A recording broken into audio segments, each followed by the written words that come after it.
Banyak sekali masyarakat yang salah kaprah dengan stunting, yang mengidentifikasikan bahwa stunting itu sama dengan cebol dan lain sebagainya. Itu adalah sesuatu yang keliru. Bagus yang penting kecil oge lincah. Assalamualaikum warahmatullahi wabarakatuh. Selamat berjumpa kembali di podcast Ruang Publik. Di edisi kali ini kita akan berbicara tentang terkait hal yang sangat penting tentunya bagi kesehatan masyarakat, khususnya di Kabupaten Tasikmalaya. Dan saya senang sekali sudah kedatangan narasumber yang spesial untuk berbincang pada hari ini. Sudah bersama saya Ibu Sinta Fitriani, SKM MKM. Ya. Sehat Ibu? Alhamdulillah. Terima kasih Bu sudah menyempatkan hadir untuk sharing-sharing ya Bu, berbincang mengenai ini. Kita mau bahas stunting ya Bu ya.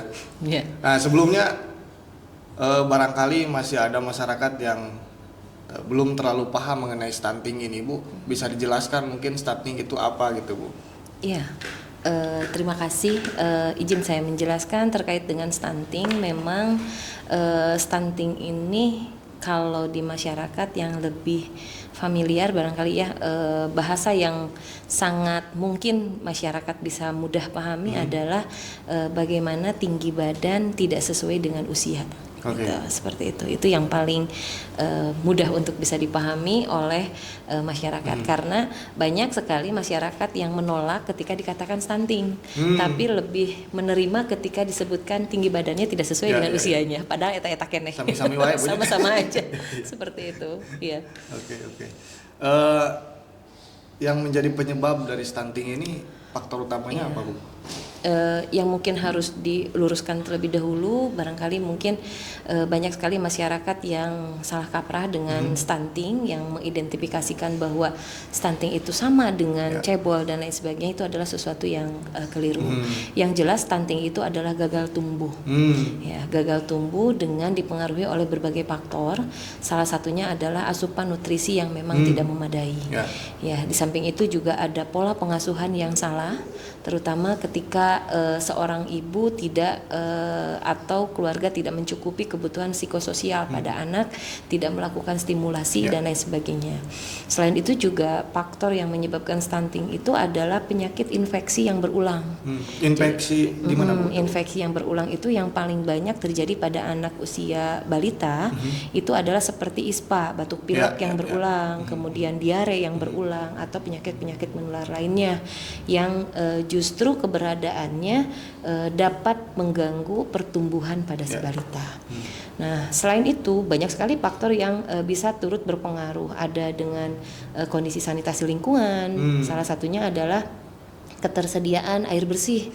Sumber air bersih juga sangat berpengaruh, karena sumber air bersih akan menentukan resiko penyakit yang berbasis infeksi dari berbasis air dan lain sebagainya. Kemudian kepemilikan jamban.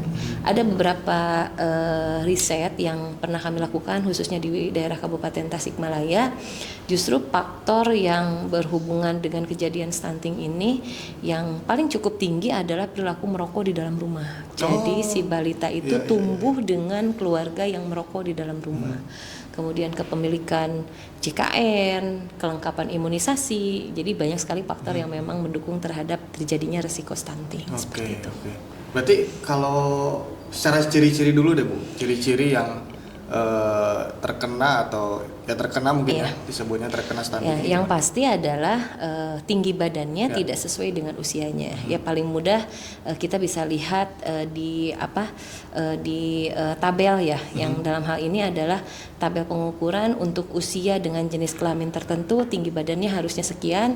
Kemudian kita ukur balita kita ternyata di bawah itu, maka itu sudah dikatakan stunting. Ketika kondisi tinggi badannya memang tidak sesuai dengan tinggi badan pada usianya atau dihubungkan dengan usianya. Kalau secara dampak Bu, dampak jangka pendek, jangka panjangnya. Yang pasti kalau ketika kita bicara stunting adalah ancaman adanya penurunan kualitas sumber daya masyarakat ya, karena bicara stunting itu dampaknya ke perkembangan kognitif juga, kemudian selain pertumbuhan, kemudian resiko sering sakit dan lain sebagainya. Jangka panjangnya kalau stunting tidak diselesaikan, selain tadi ya adanya lost generation, selain itu ada resiko-resiko penyakit tidak menular seperti adanya obesitas, penyakit kardiovaskuler seperti jantung, itu akan berisiko banyak terjadi dalam jangka waktu yang panjang pada balita yang mengalami stunting seperti Berarti itu. kompleks ya Bu ya? Iya, jadi tidak hanya melihat bahwa kadang-kadang kan di masyarakat itu ada yang berpikir saya itu nggak perlu tinggi badan yang bagus, tidak perlu berat badan yang bagus, yang penting kecil oke lincah. Nah ini yang mungkin harus dipahamkan kepada masyarakat, karena bagaimanapun yang namanya status gizi itu betul-betul bisa ditentukan dari tinggi badan dan berat badan yang dikonversikan dengan usianya sesuai seperti itu. Jadi tidak melihat itu. Jadi kita tetap aja panduan yang paling mudah yang kita peroleh adalah rutin ke posyandu. Di posyandu kemudian kita lihat catatan pertumbuhan dan perkembangan anak dengan menggunakan KMS atau buku KIA dan lain sebagainya. Nanti kita bisa lihat. Yang penting tinggi badan dan berat badannya memang masih dalam kondisi aman seperti itu. Kalau strategi penanggulangan stunting ini Bu yang sudah diupayakan seperti apa Bu? Pemerintah itu sudah sangat serius barangkali ya kalau saya melihat, karena kebetulan ini kan juga bukan isu baru ya Bu ya? Iya, jadi isunya isu nasional, isunya isu nasional. Pemerintah itu betul-betul sudah sangat concern dalam upaya percepatan penurunan stunting. Kebetulan saya masuk di tim percepatan penurunan stunting kabupaten. Nah, dalam hal ini saya betul-betul memotret nih, Kabupaten Tasikmalaya itu sangat concern dengan upaya penurunan percepatan stunting. Bahkan isinya di dalamnya itu tidak hanya dari leading sektornya kesehatan gitu. Jadi ada dari pendidikan, PUPR dan lain sebagainya. Semua bergerak sama. Untuk mendukung terhadap upaya percepatan penurunan stunting. Kalau menurut saya strategi yang sudah dilakukan pemerintah ini sudah sangat bagus gitu. Misalkan salah satunya yang pertama barangkali mungkin adanya program pemberian makanan tambahan bagi keluarga risiko stunting. Nah ini yang perlu digarisbawahi adalah pendampingannya, pemantauannya, PMT itu tepat sasarankah, kemudian PMT itu dikonsumsi dengan benarkah, karena faktanya di lapangan tuh banyak yang mungkin memerlukan proses pendampingan yang lebih banyak. Kemudian konsentrasi pemerintah juga di dalam stunting selain dari mengalokasikan penganggaran untuk pembiayaan dukungan, kebijakan-kebijakannya juga sudah mengarah ke sana. Program apapun dihubungkan dengan upaya penurunan percepatan stunting gitu. Jadi betul-betul sudah sangat baik dukungan-dukungan yang diberikan, khususnya mungkin kebetulan saya terlibat langsung di Kabupaten Tasikmalaya seperti itu. Jadi bentuk-bentukan kegiatannya. Kalau Ibu kan pendekatannya melalui pemberdayaan Bu. Ini menarik nih Bu. Gimana bisa diceritain Bu? Ya, karena memang yang pertama saya itu basicnya adalah kesehatan masyarakat. Kesehatan masyarakat yang kebetulan saya tenaga pengajar, jadi dosen yang memang memiliki kompetensi di bidang promosi kesehatan dan pemberdayaan masyarakat, didukung pula dengan visi misi perguruan tinggi yang memang berbasis pemberdayaan. Jadi itu menjadi bekal saya untuk melakukan beberapa strategi yang dilakukan di dalam kegiatan Tridharma kami yang berbasis terhadap pemberdayaan masyarakat. Yang kebetulan isu yang diangkat di Kabupaten Tasikmalaya itu adalah isunya stunting. Nah, ada beberapa kegiatan yang sudah dilakukan. Kenapa pemberdayaan masyarakat? Karena dengan pemberdayaan masyarakat inilah program yang akan kita jalankan menempatkan posisi masyarakat itu bukan sebagai objek, tapi sebagai subjek. Jadi bagaimana menyadarkan masyarakat untuk melakukan proses identifikasi masalah, karena kalau masyarakat tidak menyadari bahwa stunting itu adalah suatu masalah yang harus diselesaikan oleh masyarakat, maka tingkat partisipasi masyarakat pasti rendah terhadap program tersebut, tidak memiliki rasa untuk memiliki program. Beda ya kalau misalkan kita punya program kemudian kita berikan kepada masyarakat, masyarakatnya menjadi objek, maka given mereka itu hanya menunggu aja instruksi dari kita tanpa harus ini. Kalau dengan pemberdayaan masyarakat, kita libatkan masyarakat dari mulai identifikasi masalah. Menurut masyarakat ini stunting penting nggak untuk kita selesaikan? Kalau tidak diselesaikan apa dampaknya? Kalau masyarakat sudah memahami hal tersebut, maka masyarakat akan dengan sendirinya melakukan upaya identifikasi potensi-potensi yang dimiliki. Misalkan di masyarakat tersebut ada nggak pangan lokal yang Ya. bisa dijadikan sumber pangan untuk penyelesaian kasusnya stunting. Ya, ya. Oh ternyata langsung masyarakat bergerak di sini, sumber pangannya ini dan sebagainya. Kemudian potensi SDM-nya, siapa yang nanti akan concern untuk membantu menggerakkan masyarakat. Jangan bermuara kegiatan pencegahan stunting itu hanya berada di tangannya petugas kesehatan saja. Nah ini yang mungkin menjadi kenapa saya tertarik berbasis pemberdayaan. Karena dengan seperti itu masyarakat terlibat dari mulai identifikasi masalahnya, kemudian merumuskan tujuannya apa, merencanakan tujuannya apa, sampai melaksanakannya pun dilakukan oleh masyarakat itu sendiri. Bahkan masyarakat itu sendiri mampu melakukan evaluasi secara berkesinambungan. Apa tugasnya petugas kesehatan atau kita mungkin bagian dari pendidikan? Ya kita menjadi seorang fasilitator di sana, memfasilitasi, menjembatani kegiatan-kegiatan yang barangkali mungkin harus dilaksanakan oleh masyarakat, sehingga tidak ada kesulitan ketika proses melepaskan secara bertahap, tidak ada ketergantungan terhadap pihak tertentu, masyarakat ada, tidak ada petugas kesehatan, mereka tetap akan menjalankan programnya. Itu adalah salah satunya. Bentuk programnya, Bu? Program yang sudah kami lakukan dari 2019 itu adalah di satu lokus stunting kami melakukan pemodelan desa tanggap stunting. Desa tanggap stunting itu diawali dengan adanya kebijakan dari pemerintah desa. Kebetulan saya contohkan satu desa, yaitu Desa Cikunir.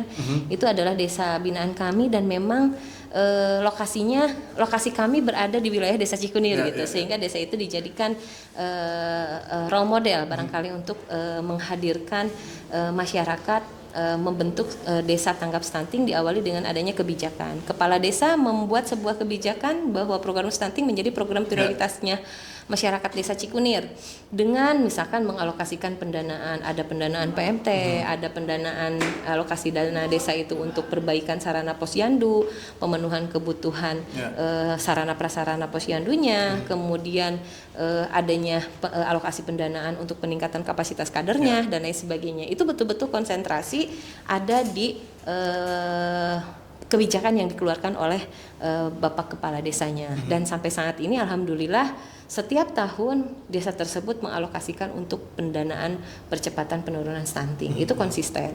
Kemudian yang kedua, diperlukan adanya peningkatan kapasitas dari kader maupun TPK. Yang sudah kami garap itu kader posyandunya dari 12 posyandu itu sudah dilakukan peningkatan kapasitas, minimal kader itu terinformasikan dengan cara mendeteksi dini resiko terjadinya stunting. Melalui apa?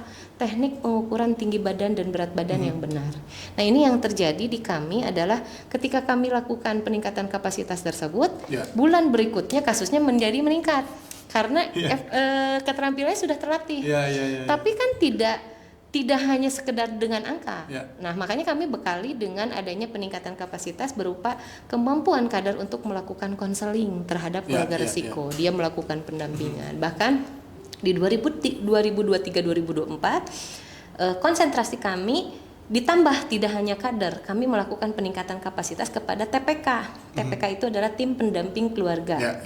Tim pendamping keluarga yang isinya tidak hanya kader posyandu, tapi ada kader KB, ada kader PKK dan lain sebagainya. Itu kita gabungkan. Pusat konsentrasi TPK itu adalah pada keluarga resiko stuntingnya. Misalkan ibu hamil yang anemia, ibu hamil yang kek, catin yang mengalami kek, balita yang tidak mengalami peningkatan berat badan selama 3 bulan berturut-turut, itu didampingi terus sama TPK sampai pada akhirnya mereka tidak beresiko stunting. Gitu. Jadi sudah 2 tahapan yang barangkali kami sudah lakukan. Nah ini yang akhirnya menjadi bekal kami. Tentu dengan adanya pendekatan-pendekatan lain seperti pemanfaatan lahan, pekarangan rumah yang dijadikan sebagai sumber pangan. Ada istilahnya terlember kalau saya ya, ternak lele dalam ember. Dilakukan oleh TPK di beberapa titik rumah keluarga resiko stunting.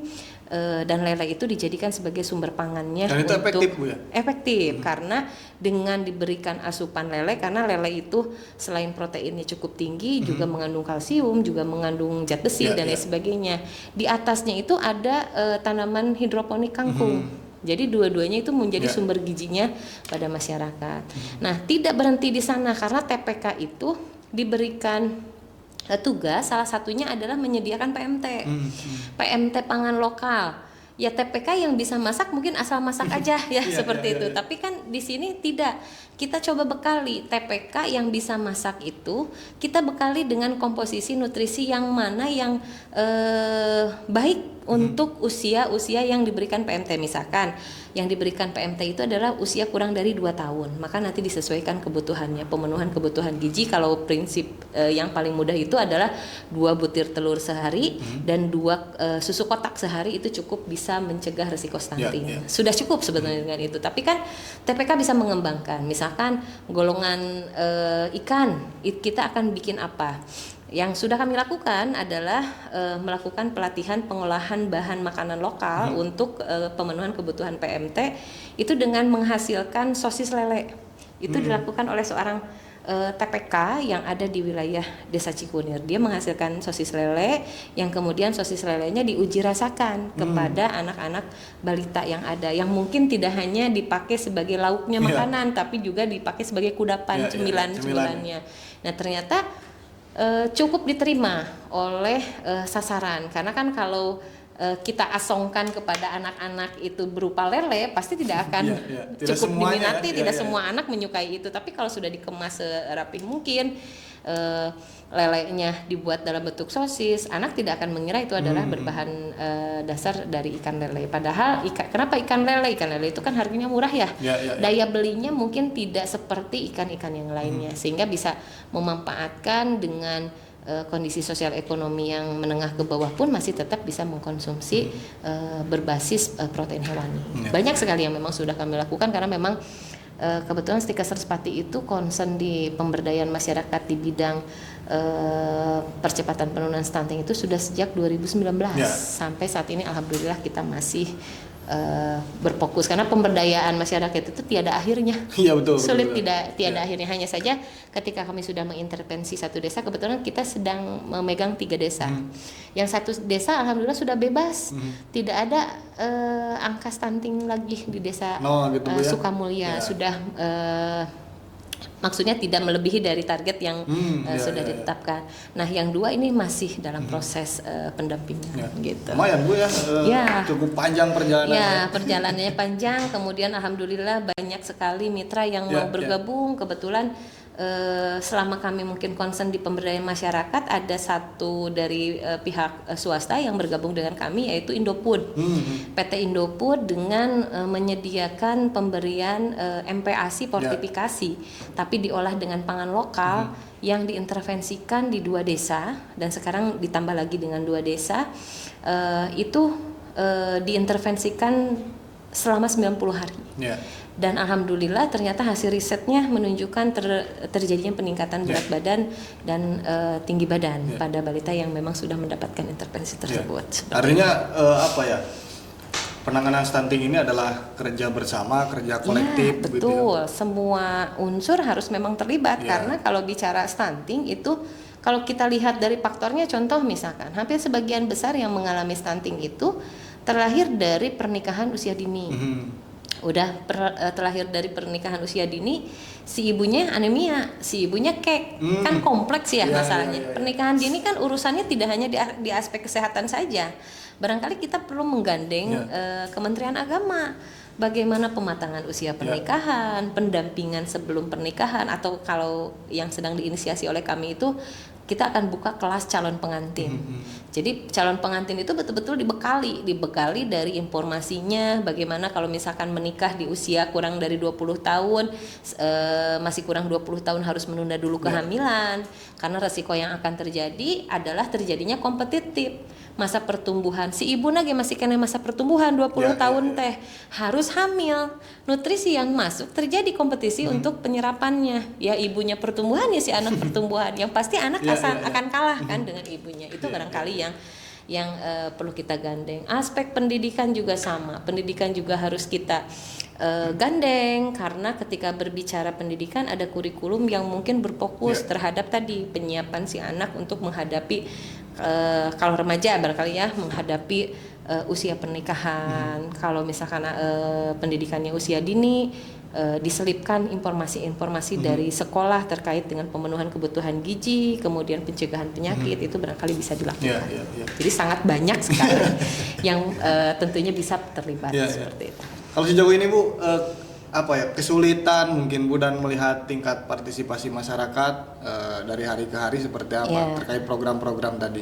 Yang saya rasakan agak sulit itu adalah ketika dibenturkan dengan tradisi, kemudian dibenturkan dengan kultur, mitos, betul, mitos dan lain sebagainya. Saya itu masih berlaku juga di kita, masih banyak yang seperti itu. Jadi saya pernah mengalami pengalaman yang tadi yang saya ceritakan bahwa masyarakat itu tidak suka disebut dengan stunting, tapi lebih senang dengan kalimat tinggi badannya tidak sesuai dengan usianya. Padahal eta keneh kan kalau mau bicara seperti itu, tapi tidak demikian. Nah, ini juga banyak sekali mitos-mitos yang cukup mengganggu. Salah satunya adalah ketika kita bicara dampak dari stunting itu adalah lost generation atau misalkan masa depan yang mungkin tidak sama seperti balita pada umumnya, normal dan lain sebagainya. Itu tidak sedikit ada masyarakat yang akhirnya menyampaikan ke kami, ulah sok miheulaan Gusti Allah cerita masa depan orang lain itu bukan hanya ditentukan dari tinggi badan. Itu agak sulit buat kami. Belum lagi barangkali mungkin mitos-mitos yang berkembang, yang paling agak bukan sulit sih sebetulnya, penuh tantangan barangkali ya. Mungkin effortnya harus lebih gitu, misalkan melakukan pendekatan terhadap yang memiliki paham memberikan makanan MPASI dini, misalkan memberikan makanan sebelum usia 6 bulan itu masih banyak kan di masyarakat kita. Dengan dalih kalau diberikan makanan lebih dini maka akan mencegah stunting. Ya, dalihnya seperti itu. Itu kami butuh effort tinggi untuk bagaimana meyakinkan, karena pendekatan yang harus kami lakukan tentu mungkin harus berbasis ilmiah yang mungkin harus disampaikan. Tetapi ada juga yang misalkan salah satu faktor yang menyebabkan risiko stunting itu adalah karena faktor usia kehamilan yang cukup dekat. Tidak sedikit masyarakat yang memiliki paham KB dilarang KB oleh dari aspek agama dan lain sebagainya. Tentunya ketika melakukan upaya pendekatan kepada masyarakat dengan kondisi demikian, kami memerlukan tokoh agama yang bisa menjadi penyambung informasi, karena biasanya di masyarakat tertentu tokoh agama itu adalah penokohan yang ucapannya itu sangat didengar oleh masyarakat, ketimbang kami yang mungkin dari eksternal yang mungkin tidak diyakini dengan kebenaran informasinya. Itu aja sih sebetulnya tantangannya, lebih ke bagaimana kita melawan hoax gitu kan, mitos, belum lagi tradisi, belum lagi hal-hal yang lain. Kalau yang lain-lainnya sejauh ini alhamdulillah, mungkin karena beberapa desa sudah cukup lama bermitra, di awal memang agak sulit, alhamdulillah partisipasinya tanpa kita minta juga sudah sangat baik seperti itu. Berarti kalau bicara data nih Bu, secara keseluruhan di Kabupaten Tasik, secara angka sekarang turunkah atau sudah naik? Sudah turun. Jadi memang meskipun mungkin masih di bawah targetan nasional tapi sudah mengalami proses penurunan di 2023 itu sudah mengalami penurunan di angka 20,7% seperti itu. Jadi kalau secara sebarannya Bu? Kalau sebarannya sama aja gitu, seperti itu. Ya, jadi berfokus di beberapa titik sebetulnya kasusnya seperti itu. Cuma kalau untuk prevalensinya kasusnya memang mengalami proses penurunan yang cukup signifikan seperti itu. Hanya saja masih di bawah target Kementerian Kesehatan karena data nasional juga masih di bawah, masih di atas target Kementerian target nasional seperti itu. Oke, tadi disinggung tentang ini Bu, yang belum menikah gitu kan, artinya ini remaja begitu. Nah pendekatannya kalau ke mereka kan harus agak beda, gimana Bu? Betul, ke remaja itu sebetulnya banyak yang bertanya begini, ngapain sih ngobrolkan stunting ke remaja gitu ya? Justru itu kan, ngapain gitu buat ke remaja? Padahal justru stunting itu adalah satu rangkaian yang justru kegagalannya itu terjadi dari masa prakonsepsi. Jadi sebelum terjadi pernikahan, sebelum terjadi kehamilan dan lain sebagainya. Justru remaja itu butuh dibekali. Remaja yang sehat di usia yang cukup memilih untuk menikah dengan kondisi fisik tubuhnya memang kondisinya sudah siap gitu ya. Misalkan terutama remaja perempuan barangkali ya. Perempuan itu kenapa harus dipastikan lebih dari 20 tahun? Yang pertama adalah 20 tahun ke atas itu masa pertumbuhannya sudah mulai mengalami proses penurunan. Sementara si remaja putri ini harus dibekali dengan kondisi tubuh yang baik, siap menikah, siap hamil ya. Salah satunya ketika bicara siap hamil, maka kondisi tubuhnya harus bagus. Salah satunya adalah dia tidak mengalami kek. Kek itu adalah kekurangan energi kronis yang diindikasikan dengan lingkar lengan atas itu kurang dari 23,5 cm. Kemudian si perempuan, remaja perempuannya juga tidak mengalami anemia gitu. Ini kan berbahaya ya kalau udah kek, anemia. Maka bagaimana bisa hamil dengan kondisi si bayinya baik-baik saja gitu kan, pasti asupan nutrisinya juga kurang bagus. Sehingga program yang harus kita berikan atau edukasi yang harus kami berikan ketika kondisi kesehatannya memang belum bisa cukup untuk memenuhi itu, maka ada upaya untuk pematangan usia pernikahan. Mungkin jangan dulu menikah gitu. Kalau misalkan sudah terdesak ingin menikah, menunda dulu kehamilan dengan program KB dan lain sebagainya. Barangkali itu yang harus betul-betul dipikirkan. Lalu bagaimana dengan laki-laki? Karena kan yang berisikonya adalah perempuan. Ya laki-laki juga harus paham ya barangkali, karena menyiapkan menjadi seorang ayah itu nggak mudah gitu. Jadi bukan hanya sekedar barangkali mohon maaf banyaknya yang memilih menikah itu hanya berpikir bahwa laki-laki mah tugasnya hanya mencari nafkah. Itu, kan tidak demikian gitu kan. Ya mencari nafkah iya. Tetapi menyediakan pemenuhan kebutuhan keluarga juga menjadi tanggung jawab yang nggak main-main. Belum lagi nanti fase kehamilan, fase memiliki anak, kehadiran ayah dalam stimulasi tumbuh kembang anak itu sangat berpengaruh signifikan. Sudah siapkah dengan itu?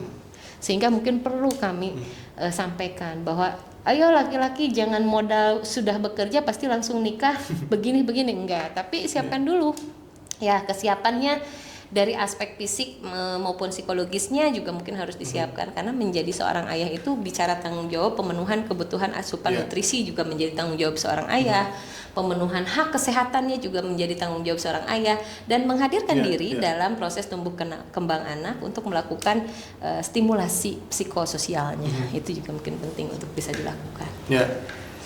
Terkait ini Bu, karena mau tidak mau kita hari ini berbicara era digital Bu. Nah, pemanfaatan teknologi lah katakan dalam pemberdayaan terkait stunting ini seperti apa Bu? Nah, kebetulan sekali memang saya beberapa luaran dari penelitian yang saya hasilkan itu adalah berbasis teknologi. Saya menghasilkan satu buah aplikasi namanya Si Centing. Si Centing itu adalah aplikasi berbasis Android yang ketika kadar atau ibu yang memiliki bayi balita sudah diukur berat badan dan tinggi badannya, diinsert ke aplikasi tersebut, nanti akan muncul apakah yang bersangkutan stunting atau tidak. Wow, keren gitu. Jadi aplikasi itu memang betul-betul dihadirkan untuk membantu kader. Makanya kenapa kader yang kami bina dengan mudah bisa menjaring kasus stunting karena memang ada tools yang membantunya. Kemudian sebagai media informasi, saya pun menghasilkan sama namanya KMS Remaja Digital. Itu pun berbasis Android. Hanya saja ruang lingkupnya adalah media edukasi, informasi yang diberikan untuk para remaja bagaimana melakukan upaya pencegahan stunting, tapi berbasis Android. Yang terbaru barangkali yang saya miliki adalah Imah Gizi, namanya Imah Gizi berbasis SIG, Sistem Informasi Geografis. Nah, ini mah diperuntukkan bagi pemerintahan daerah sebetulnya. Yang saat ini barangkali menjawab kebutuhan. TPK itu melakukan proses pelaporan menggunakan LC-Mil, tapi LC-Mil itu ada kendalanya, sulit diakses lah dan lain sebagainya. Sampai saat ini TPK itu melakukan proses pelaporan dilakukan secara manual. Jadi setiap beri laporan teh nyanak draft dan lain sebagainya. Hadirnya Imah Gizi ini membantu para TPK untuk memenuhi kebutuhan itu dengan menginsert keluarga risiko stunting, namanya, alamatnya, hasil pemeriksaan seperti apa, proses pendampingan yang sudah dilakukan oleh TPK seperti apa. Semua terlaporkan di dalam Imah Gizi tersebut gitu, sehingga nanti pemerintahan desa ataupun puskesmas bisa langsung mengakses ke laporan tersebut. Dan ini sudah sangat membantu. Kalau di desa yang kami bina, kepala desa itu langsung mengakses data ke Imah Gizi. Nanti muncul, ini ibu hamil yang anemia dan kek ada sekian di desa tersebut. Balita yang tidak mengalami penaikan berat badan 3 bulan berturut-turut ada di sana datanya. Kemudian balita yang stunting juga ada di sana. Sehingga si pemerintahan desa ketika akan memberikan PMT itu tidak lagi mencari data-data ke kader. Cukup ada by name by address, PMT disiapkan, nanti didistribusikan oleh TPK. Bahkan hasil pendistribusiannya ketika PMT diberikan, ketika pendampingan dilakukan, bisa dipantau oleh kepala desa ataupun unsur pemerintahan langsung di laporan tersebut. Sehingga nggak ada lagi istilah salah pemberian PMT. Misalkan contoh kemarin ada PMT stunting, ada telur 1 kilo, daging ayam 1 kilo, tapi penerimanya lansia, padahal itu ayam stunting. Nah, Imah Gizi ini dihadirkan untuk itu, supaya bantuan pangan pemerintah tepat sasaran. Itu salah satunya. Dan bahkan saya pun sekarang sedang mengelola website ya, websitenya namanya Sikris. Sikris itu Sistem Informasi Keluarga Risiko Stunting. Sikris ini dikelola oleh TPK. TPK itu berkreasi, dia menghasilkan makanan-makanan seperti apa, berkreasi, misalkan kemarin membuat sosis lele, kemudian membuat sayap terbang. Sayap terbang teh seperti sayap tapi cincangnya ada ikan lele sama cincang ayam, dimasukin ke sayapnya, digoreng, ditambul ku barudak, namanya istilah seperti itu. Dan si TPK itu dia bisa mengunggah di sana dan bisa menjual.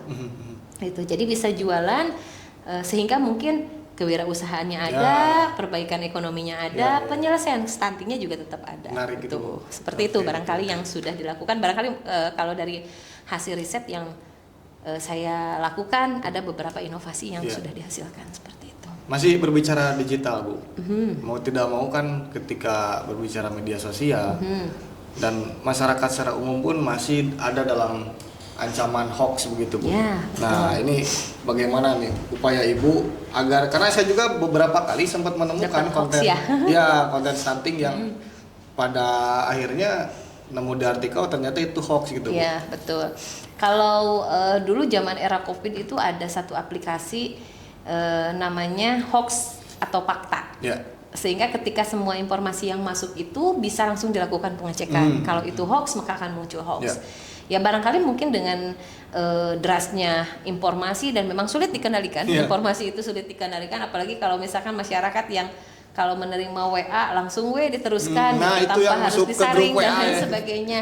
Kalau saran dari saya lebih seperti ini. Jadi mencari informasi itu harus yang jelas dulu referensinya. Misalkan informasi kesehatan, kalau nggak dari WHO ya dari Kemenkes gitu. Hanya 2 itu yang barangkali menjadi sumber rujukan kita selain dari riset. Barangkali riset juga, kalau riset juga harus yang terpublikasi. Kalau yang tidak terpublikasi belum bisa kita yakini ya bahwa itu adalah sesuatu yang memang benar. Cari dulu sumber referensinya yang jelas. Kita mudah untuk mencerna informasi, tidak secara buru-buru untuk menyebarluaskan. Jadi memang di sini penting sekali digitalisasi ini memenuhi pemenuhan kebutuhan masyarakat, tetapi butuh kematangan dan kedewasaan dalam mencerna informasi, barangkali seperti itu. Boleh, Bu, artinya ditegaskan kembali bahwa upaya pemerintah sejauh ini, pemerintah daerah begitu, dari desa sampai PMK itu sudah sangat serius begitu, ya? Sudah sangat baik. Kalau yang saya rasakan sudah sangat baik, konsisten sekali, komitmen sekali dengan berbagai rangkaian kegiatannya. Bahkan kalau dulu tuh saya masih terlibat bahwa ketua TPPS-nya adalah Bapak Bupati saat ini. Jadi betul-betul dengan menghadirkan beliau menjadi bagian dari tim percepatan penurunan stunting adalah bentuk keseriusan. Belum lagi dengan pengalokasian kebijakan, pengalokasian penganggaran dan lain sebagainya, itu sudah sangat betul-betul terlihat. Tinggal bagaimana kita bisa mengawal beberapa kegiatan agar tepat sasaran sehingga bisa berkontribusi langsung dalam penurunan percepatan kasus stunting. Di kedepan barangkali stunting yang semula saat ini adalah di angka 20% bisa mengalami penurunan kembali. Terutama yang harus kita selesaikan adalah bibit-bibit yang akan muncul menjadi keluarga risiko stunting yang tadi misalkan ibu hamil yang anemia, yang kek harus segera diselesaikan sebelum menghasilkan. balita atau baduta yang tidak mengalami kenaikan berat badan dalam kurun waktu 3 bulan berturut-turut, lakukan pendampingan supaya tidak lanjut kepada stunting seperti itu. Berarti ke depan nih konsennya akan kemana, Bu? Ya, masih konsen kami di pemberdayaan masyarakat yang keluarga risiko stunting. Jadi pendampingan kepada para remaja yang mengalami anemia, kayak pematangan usia pernikahan, kemudian ibu hamil, optimalisasi dengan kelas ibu barangkali kelas ibu yang betul-betul dimaksimalkan, peran TPK dalam pendampingan kepada kelompok-kelompok masyarakat terutama keluarga risiko stunting, dan menjaring mitra barangkali dengan leading sektor yang lain saat ini barangkali mungkin harus dirangkul beberapa leading sektor untuk berupaya memenuhi kebutuhan dalam upaya percepatan stunting. Kalau kita simpulkan dari obrolan ini, Bu, jadi kunci keberhasilan penanganan stunting itu gimana, secara besarnya begitu? Ya, yang pasti barangkali mari kita pandang stunting ini sebagai isu kemanusiaan. Ya, jadi jangan lagi berpikir bahwa stunting itu hanya isu kesehatan, tapi isu kemanusiaan. Karena kalau kita tidak mengambil peran dalam percepatan penurunan stunting, berarti sama dengan kita berkontribusi terhadap lost generation. Gitu. Jadi supaya SDM kita tetap berkualitas, maka hadirkan diri kita untuk melakukan apapun yang bisa kita lakukan untuk melakukan upaya pencegahan stunting. Dimulai dari diri kita, misalkan kalau kita adalah seorang remaja, maka lakukan pematangan usia pernikahan, kemudian perbaiki pola makan, gaya hidup yang diperbaiki. Nanti ketika semuanya sudah ready dalam kondisi sehat, baru memikirkan untuk menikah, memiliki anak dan lain sebagainya. Kalau kita sebagai seorang ibu, maka pastikan pola pengasuhan yang benar, stimulasi, optimalisasikan keberadaan posyandu, karena posyandu itu jangan diidentikan sebagai hanya penimbangan dan pembagian bubur kacang yang keliru di masyarakat kita. Justru ketika bicara posyandu itu ada 5 program yang perlu kita ketahui gitu. Jadi salah satunya adalah bagaimana melakukan deteksi dini terhadap dengan tadi permasalahan gizi, apakah balitanya mengalami wasting, stunting, itu bisa terdeteksi kalau kita bisa memanfaatkan posyandu gitu. Jadi kunci keberhasilannya itu adalah menghadirkan diri kita terlibat langsung dalam upaya percepatan penurunan stunting, tidak berpangku tangan. Mari kita lihat permasalahan stunting ini dari kacamata kemanusiaan.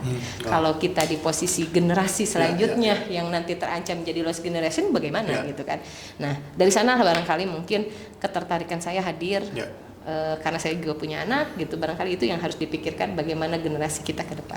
Wah, itu yang saya garis bawahi, ini harus menjadi isu kemanusiaan sebagai puncak tertinggi itu. Betul, karena ancamannya adalah generasi kita seperti apa. Ibu Sinta, terima kasih, luar sama-sama, biasa. Saya banyak memetik pelajaran dari perbincangan ini, dan semoga program-program ke depan lancar, sukses, Bu. Amin. Mudah-mudahan. Dan kita bisa berjumpa kembali di perbincangan selanjutnya. Siap. Terima kasih pemirsa Ruang Publik. Kita berjumpa kembali di edisi berikutnya. Assalamualaikum warahmatullahi wabarakatuh.